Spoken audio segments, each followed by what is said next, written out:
नमस्कार। जब भी हम विवाह के लिए कुंडली का मिलान करते हैं, तो उसमें कई बातों का ध्यान देना आवश्यक हो जाता है, जैसे कि विवाह के बाद दोनों में आपसी प्रेम रहेगा भी या नहीं, दोनों की आयु कितनी है। ऐसा तो नहीं कि विवाह के कुछ दिन बाद किसी एक की मृत्यु हो जाए।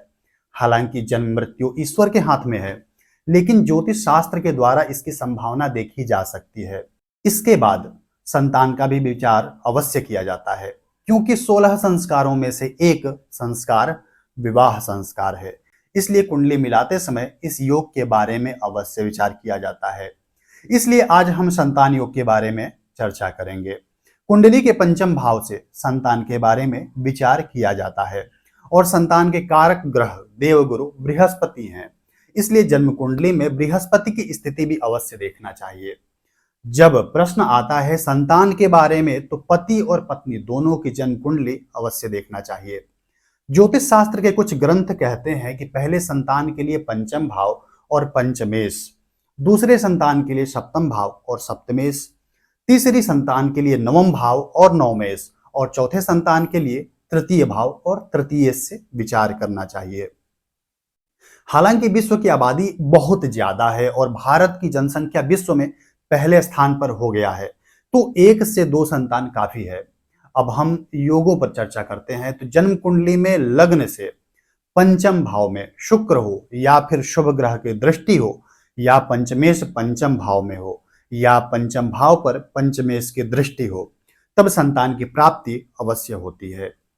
चंद्र लग्न से पंचम भाव में शुभ ग्रह हो, या शुभ ग्रह की दृष्टि हो और पंचमेश स्वयं इस स्थान में बैठे हो, तो भी संतान अवश्य होता है।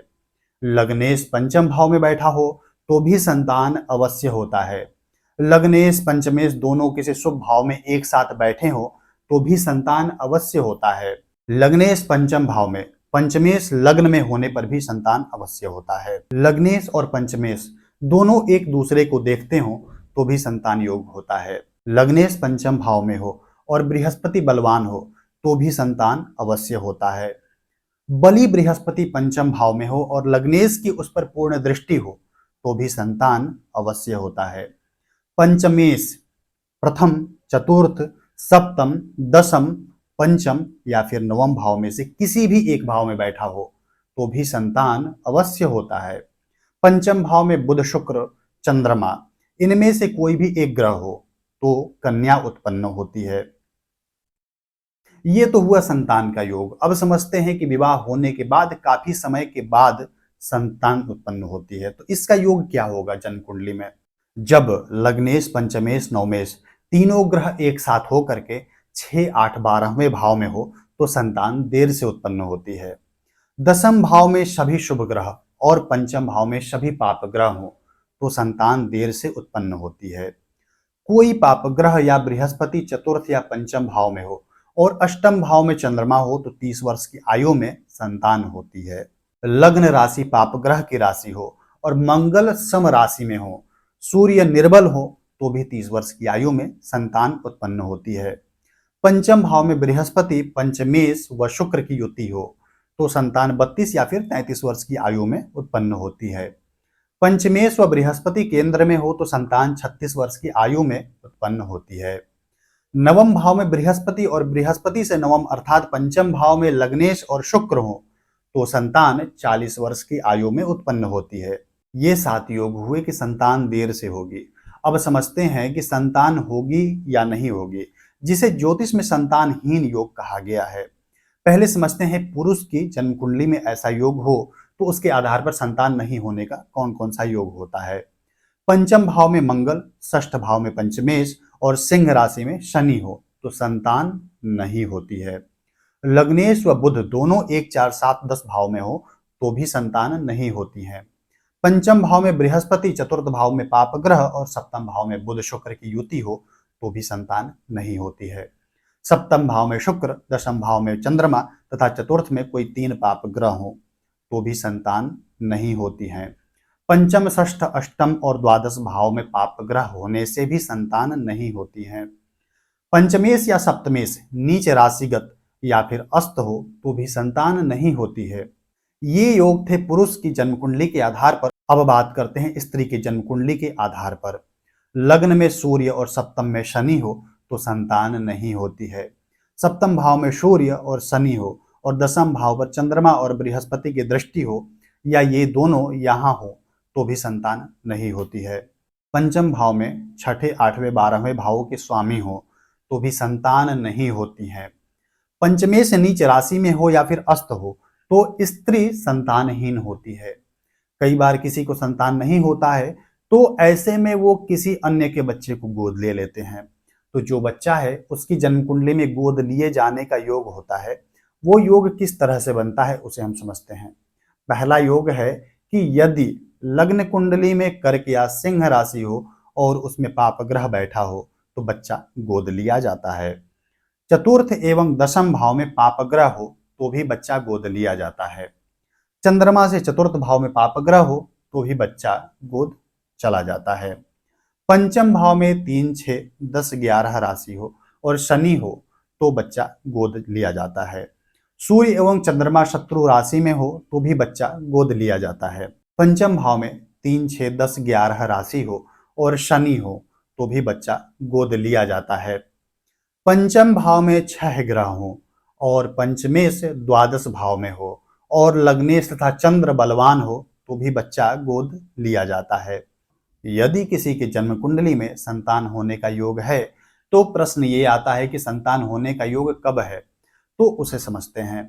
लग्नेश, पंचमेश, बृहस्पति या वह ग्रह जो पंचम भाव को देख रहा हो तो इनकी महादशा या अंतरदशा में संतान होती है।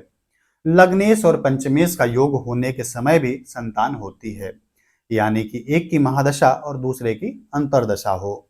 लग्नेश जब अपनी राशि या फिर उच्च राशि में गोचर से आए तब भी संतान होती है। लग्नेश जब पंचम भाव या पंचमेश जिस भाव में है उस भाव में गोचर से आए तब भी संतान होने के योग बनते हैं। बृहस्पति जब 1, 2, 4, 5, 7, 9, 11 भाव में गोचर से आए तब भी संतान होने का योग बनता है। नवमेश की महादशा या अंतरदशा के समय भी संतान होने का योग बनता है। लग्नेश, पंचमेश, सप्तमेश गोचर बस एक ही भाव में हो तब भी संतान होने का योग बनता है।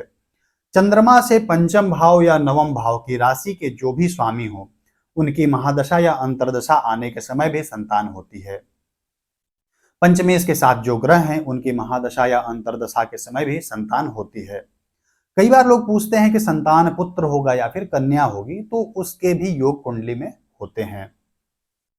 जैसे पंचमेश यदि पुरुष ग्रह है, अंश में बलि है, जिन ग्रहों के कारण संतान का योग बन रहा है वो ग्रह पुरुष राशि या फिर पुरुष राशि के नवांश में है। पंचम भाव में शुभ ग्रह या फिर पंचमेश स्थित है अथवा पंचम भाव पर पंचमेश या फिर किसी शुभ ग्रह की दृष्टि हो और पुरुष ग्रह की महादशा या अंतरदशा चल रही हो तो पुत्र जन्म लेता है।